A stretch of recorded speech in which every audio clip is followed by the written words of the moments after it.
Hello, today I want to talk about how I live like a king for less than $24,000 a year in the city of Montreal, Canada. So I think I have mentioned this before, but I am a proponent of the FIRE lifestyle. And FIRE means financial independence, retire early. And I have achieved that, and uh, I'm not gonna go into how I achieved to save all that money, but I have accumulated a net worth of $500,000, which is $500,000. And one of the favorite formulas, financial formulas that people in the FIRE community like to use is the 4% rule, which simply states that you can withdraw 4% of your net worth in perpetuity, and of course, that net worth should increase as it's invested, and this the amount of money that you can withdraw also will increase, but it will be generally about 4%. And that's what I have done. I have accumulated about $500,000, and I can withdraw about $20,000, and my assets continue growing. And that gives me about $1,667 per month. So you may say, wow, you must have a very crappy lifestyle living with so little money. But no, in fact, I want to show you that I live very good. I live in one of the best neighborhoods in Montreal. I eat out all the time. I have beer with friends. What is it? I travel every year, so on and so forth. So let me just start by showing you my lifestyle. So I told you that I live in Montreal, and I live in one of the best neighborhood of the city. It's called Le Plateau Mont Royal. Why is it one of the best neighborhood? Well, here is a map of where I live. Here it says home. This is where I live. If you notice, there is a nice park here. It's called Parc La Fontaine. It goes a few blocks wide and a few blocks long. Actually, when I used to jog as an exercise, this used to take me about half an hour to run.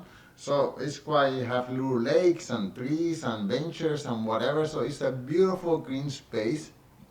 But then here to the other side, I have what is called the Mont Royal Mountain, which is the only mountain in the city, and it's also a huge park. Look how huge it is. And sometimes I climb all the way to the top, and from the top I can see the whole city. It's a beautiful scenario, and all that for free. I can just walk 10 minutes to the mountain and just spend the whole day. There are little lakes there, a beautiful fauna.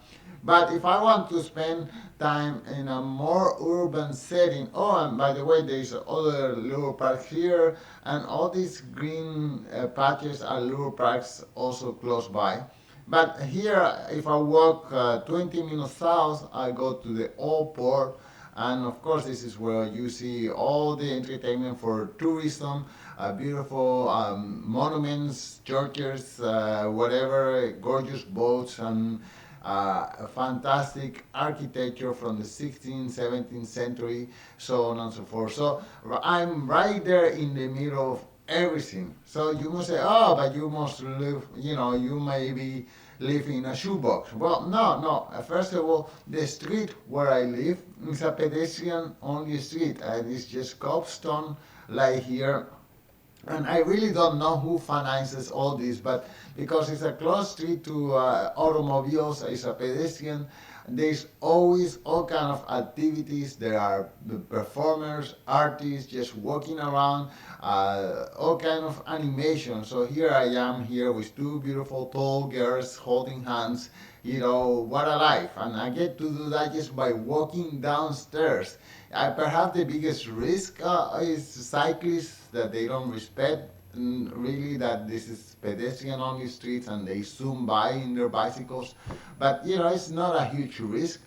I have to be honest, I pay a little rent because I have been paying rent in my own place for 12 years. So my rent goes up by law only a certain small percentage, and right now I'm paying what is it, $815.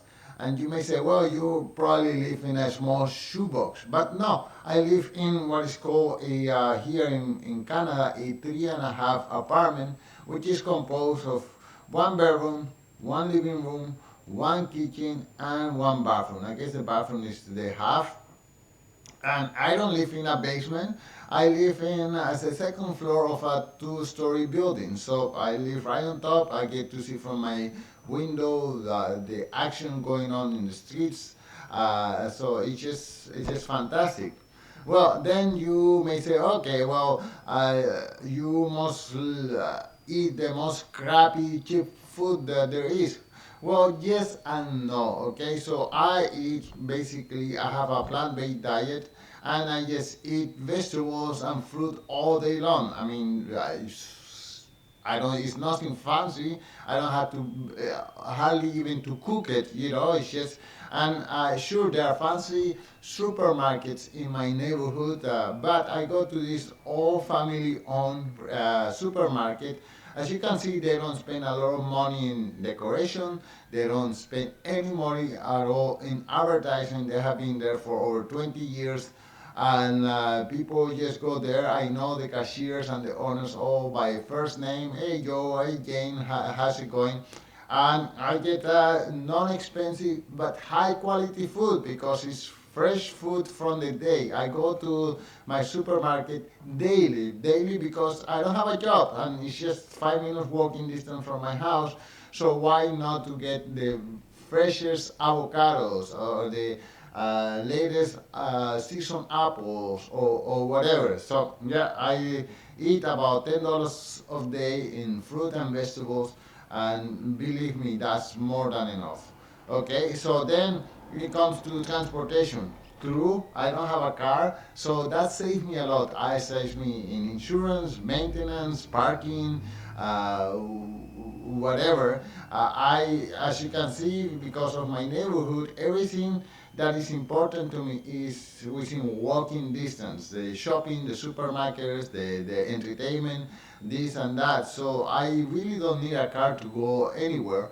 But whenever I have to go farther, then this is my Ferrari. This is my red bicycle. And in my red bicycle, it could take me from here to an extreme of the city in half an hour. So, and one of the beautiful things about Montreal is that it's a city that prioritizes bicycle riding. So all these main streets, they have a parallel bicycle path there, and all these beautiful border with the water also have bicycle paths. So as a cyclist, I feel like I have more priority than a car owner.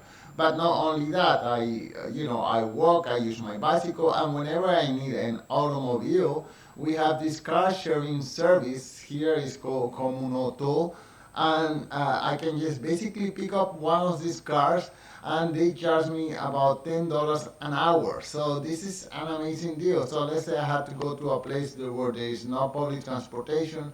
I get this little guy here. I don't know. Let's say I'm going to spend 4 hours with friends, so I rented for 5 hours because it would take me half an hour to get there.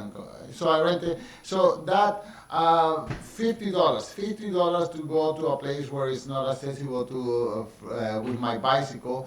And if I do that, I do that actually about once a month. So I spend in this little baby $50 per month. I don't pay insurance. I don't pay to clean up the street.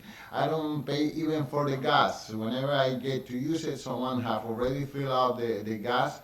And this is great. So I have to admit though, on holidays, I have to kind of reserve at least 1 month in advance. So I do have to plan ahead for things like Christmas or I don't know, some other important holidays. But weekdays, anytime during the day or evening, there are a whole bunch of little cars available for me to use. So that's it. Okay, so how about other expenses? Well, now electricity is a small apartment, $100 per month. Internet, I share the internet with my neighbors, so we each end up paying about $20 per month. My cell phone, I don't even know why I have a cell phone because I'm always at home. I use the internet as my method of communication. And but anyway, so I do have a cell phone and I pay $35 a month. What else? Eating out. So, the restaurants in my neighborhood, they're not fancy restaurants, but that's where I meet with my friends. So, actually, they cost me about $20 per meal, but I put here 60 because sometimes I whatever, I go maybe more than once a week, but in general, I go once a week. I spend $30 per week, that's $120 per month. So, and you say, okay, well, you never go anywhere, but that's not true. Every January I go on vacation. I go to my country, Colombia, and I stay there with family. And when I go there, because I bring U.S. dollars, and everything is so cheap there. I invite everyone, every member of my family. I take them to restaurants, to bars. I pay for everything, and I pay about $2,000 for my vacation every January. I travel on January because January is crappy here, it's cold, and that's the best time in the year to get out of this city. I don't travel during the summer like most people do because during the summer it's a nice place here. We have all kind of activities, shows, free entertainment, what give. Anyway, so here is a breakdown of all my expenses. The total is about 1,660. Oh, and there is a big one. Okay, if you notice, there is no tax here. Why? Because my revenue is very low. My revenue from my investment, first of all, is mostly in tax-free savings account. Tax-free, tax-free. So my revenue, my dividends and whatever is have zero tax. And the work that I do, I'm going to cover that in a minute. It's just I'm still earn less than the poverty line, so I don't get taxed, and that's just great. Anyway, so sources of revenue. I do work part time as an event photographer. This is me working. This is my working environment. Once a week, I go and photograph someone in a concert, or I photograph a wedding or a baptism or whatever. And this is my website. Here, this is very funny. This is the city, and I'm photographing someone proposing to their girlfriend. But I do weddings, corporate events, birthday parties, portraits, baptisms, marriage proposals, videos, wedding witness, phone booth, photo booth, so on and so forth. And this doesn't just earns me some money, but it also helps me with my mental health because I am constantly participating in events that are happening in my community. Like someone getting married, this is huge, and I get be part of that big event, and I get paid for it. And this really fills me up about my social needs. That someone is always inviting me for their wedding or their concert. The other thing that I do is that I am a part owner, 50% owner of a dance school called Dance Conmigo, and I'll show you my dance school. That's me and my partner, and we do private classes, weddings, animations. We dance salsa, tango, West Coast swing, ballroom. We do choreographies, party animations, so on and so forth. We got tons of testimonials, and this is something else that fits my social needs because, as you can see here, I'm always surrounded by beautiful women, always smiling, always having a good time, always happy. Like look at this guy. He's one of our students. He's there sharing the time with us with a green. And this is actually in our street. So I get hired as well in our street to do entertainment. So not only I have a great time, I'm a big part of the social structure of our neighborhood, but I get paid for having that much fun time. So that's it. This is how, with less than $24,000, or actually with about $20,000 Canadian, I get to live like a king. This is once again my dance partner. We are a king and queen of this neighborhood. This is our street once again. No fear of traffic. You know, all these little cafes where we can just have a coffee shop.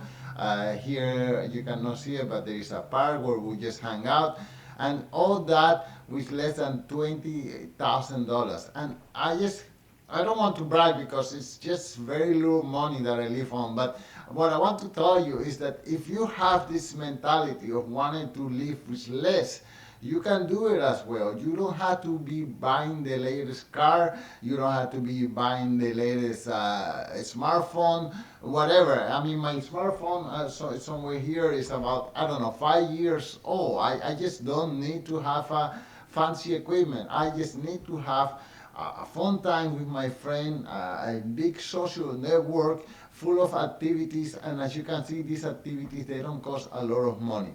So that's all. If you have any question about how to live a lean fire lifestyle, feel free to get in touch with me. I'll be happy to share with you my experiences, or write a comment in the blog, and talk to you soon. Goodbye.